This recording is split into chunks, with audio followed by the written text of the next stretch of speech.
Petit Jornal. Inteligência e irreverência em doses diárias.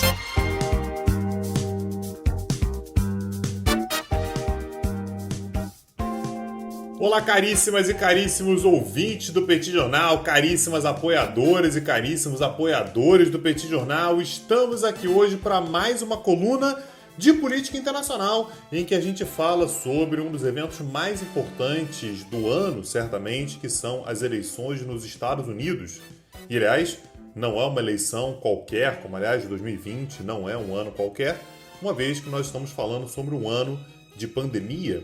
E isso, naturalmente, vai ter um impacto muito grande nas eleições que vêm por aí em todos os países, mas particularmente na eleição americana, levando em consideração que é o país mais atingido pela pandemia, com mais de 200 mil mortos, e um presidente que, depois de negar tantas vezes a real importância da pandemia, foi internado, correu para sair do hospital nessa segunda-feira e já saiu, dizendo que pretende sim participar do próximo debate com o seu opositor, Joe Biden, e que as pessoas não devem se amedrontar pela Covid. No meio disso tudo, fica bastante claro que a questão da pandemia vai ser um dos elementos decisivos nessa campanha eleitoral. E a resposta do público vem ficando claro quando as pesquisas mostram que o número cada vez maior de eleitores americanos considera que o presidente agiu mal diante da pandemia. A menos de um mês da eleição, a administração de Donald Trump tenta dar a última e grande cartada, que é o anúncio de uma vacina funcional e disponível para o público americano. Mas, como era de se esperar, não é algo tão simples assim.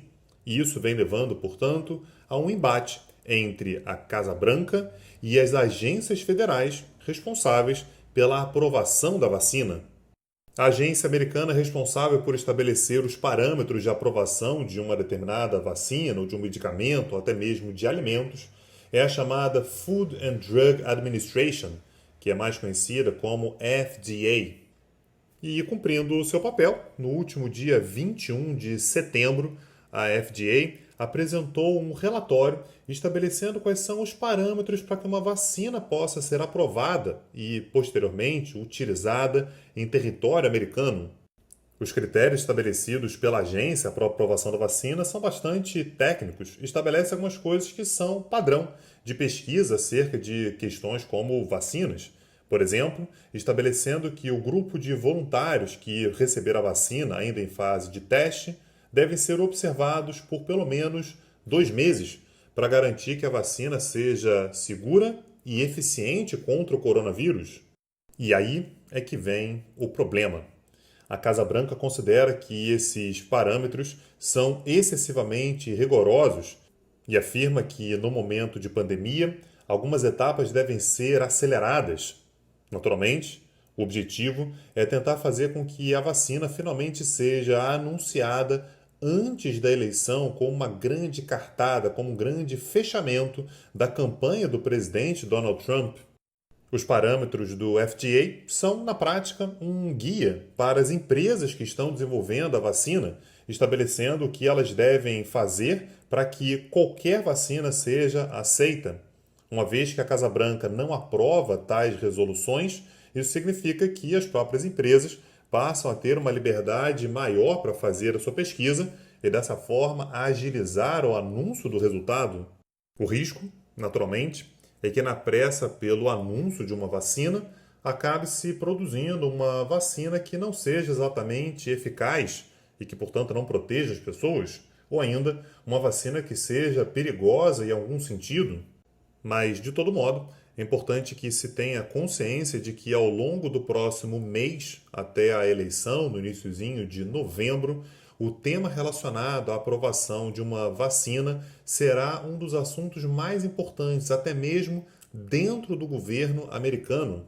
Em um momento no qual o presidente Donald Trump aparece bastante atrás de Joe Biden nas principais pesquisas, sobretudo naqueles estados decisivos, os chamados swing states, o tema da pandemia será um dos assuntos mais decisivos da campanha. E nesse momento, a narrativa que Trump quer passar é de ser o presidente que venceu a Covid, tanto no seu próprio corpo quanto no próprio país. E esse e outros assuntos serão tema do próximo curso do Petit Jornal, que vai começar nessa terça-feira, dia 6 de outubro. O nome do curso é Estados Unidos, Manutenção do Poder num Mundo em Transformação, em que eu e o professor Daniel Souza vamos avaliar de que forma os Estados Unidos vêm agindo, vêm se posicionando nesse século XXI, com tantas mudanças e tão conturbado. Na primeira aula, a gente vai fazer um panorama sobre os Estados Unidos desde o início do século, dando espaço, portanto, para nas próximas aulas, nas aulas seguintes, falarmos sobre a economia americana, os principais aliados, inimigos e rivais dos Estados Unidos e, uma semaninha antes da eleição, falar sobre os prognósticos dos Estados Unidos a partir desse pleito tão decisivo para a história, não apenas dos Estados Unidos, mas para a história do mundo. O link para a inscrição se encontra na descrição desse episódio e por lá também você pode se tornar um apoiador do nosso projeto, acessando o nosso site www.petijornal.com.br e acessando a aba Apoie o Petit. Meu nome é Tanguy Bagdadi e eu falo para o Petit Jornal. Petit Jornal. Inteligência e irreverência em doses diárias. Agora, o Petit Jornal está na web www.petijornal.com.br.